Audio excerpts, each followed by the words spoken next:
আসসালামু আলাইকুম। আজকে হচ্ছে বাইলা মাছের রেসিপি, বাইলা মাছ ভুনা। তো আমি মাছটাকে হলুদ আর লবণ দিয়ে মেখে নিচ্ছি ভাজি করার জন্য। এটাকে তেলে ভাজবো। তো তেল গরম করতে দিয়ে ফেলেছি।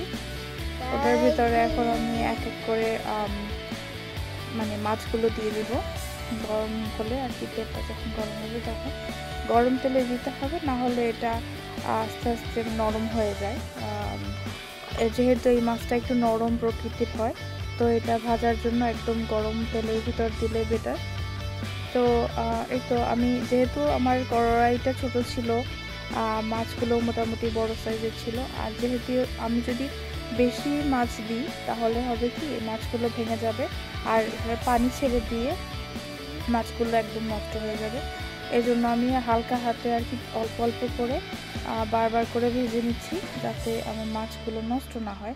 কিন্তু যেটা হয় আর কি, এটা খুবই নরম একটা মাছ, এটা মানে লেগে পড়তে যায়। তো আমারটাও লেগে পড়েছিল, বাট স্টিল আমি আর কি সামহাও, যেহেতু এটাকে ভুনা করব, ভুনা করলে তো একটা বোঝা যাবে না, তো আমি ওই জন্য আর কি মানে অত বেশি একটা ওয়ারিড ছিলাম না। তো মাছগুলো আমি একই রকমভাবে ভেজে নিচ্ছি। তারপরে মাছগুলো ভাজা হয়ে গেলে আমি সেম তেলের ভিতরে একটু তেল অ্যাড করে এর ভিতরে পেঁয়াজ দিয়ে নিব, পেঁয়াজটাকে ভেজে নিব। পেঁয়াজটা আর কি মোটামুটি ভালো করে ভাজতে হবে, মিডিয়াম ব্রাউন আর কি কালার করে ভেজে নিতে হবে। আর যেহেতু আমি চাচ্ছিলাম একটু গ্রেভি করতে, তো আমি একটু বেশি করে পেঁয়াজ দিয়ে দিয়েছি। তো পেঁয়াজগুলো আর কি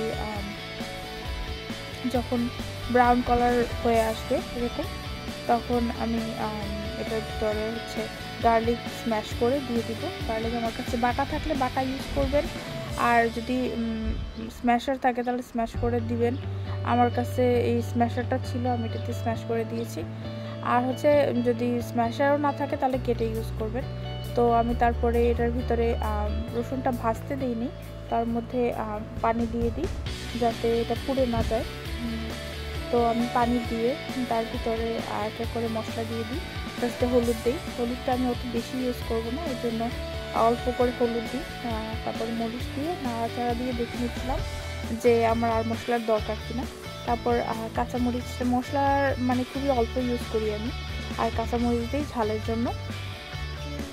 তো এই তো এটাকে ভালো করে আমি একটু মানে কষিয়ে নিই, যাতে মানে মশলার একটা কাঁচা যে গন্ধ থাকে ওটা না থাকে, প্লাস এই যে পেঁয়াজটা ওটাও গলে যায়। তো আমি আর একটু পানি অ্যাড করি, গরম পানি দিয়ে অ্যাড করে ওটা হালকা একটু গরম হতে দিই। তারপরে আর কি মাছগুলো দিয়ে দিই, ভাজা মাছগুলো দিয়ে মনে হচ্ছিলো যেমন পানি একটু কম হবে, তো আমি আবার পানি দিয়ে দিই। দিয়ে তারপরে এটাকে মানে লবণ চেক করে নিই। আমি জানি যে লবণ হবে না, কারণ আমি মশলার ভিতরে লবণ দিইনি। তো আমি লবণ উপর দিয়ে তারপর টেস্ট করে নিচ্ছিলাম। তো আমার মনে হচ্ছিলো যে লবণ আরও লাগবে, তো আমি লবণ দিয়ে ভালো করে এটাকে মানে চেক করে দেখি যে সব কিছু পারফেক্ট আছে কিনা। তারপর এটাকে ভালো করে জাল হতে রেখে দিই। যখন মোটামুটি জাল মানে ভালো করে হয়ে আসে, আমি হালকা একটু মাখা মাখা রাখবো আর কি। তো কাঁচামরিচ দিয়ে দিই এর উপরে, আস্ত কাঁচামরিচ দিই, বিকজ আমি অলরেডি দিয়ে দিয়েছিলাম ভাঙা কাঁচামরিচ ঝালের জন্য। এরপরে ভাজা জিরার গুঁড়ি দিয়ে দিই। আমার কাছে এটার মধ্যে ধনিয়া পাতার থেকে ভাজা জিরার গুঁড়িটা দেওয়াটাই বেশি ভালো লাগে, তো আমি এভাবেই রান্না করি। আমার মেহমান যদি আমার বাসার কেউ আসে, তো আমি এভাবে করেই রান্না করি।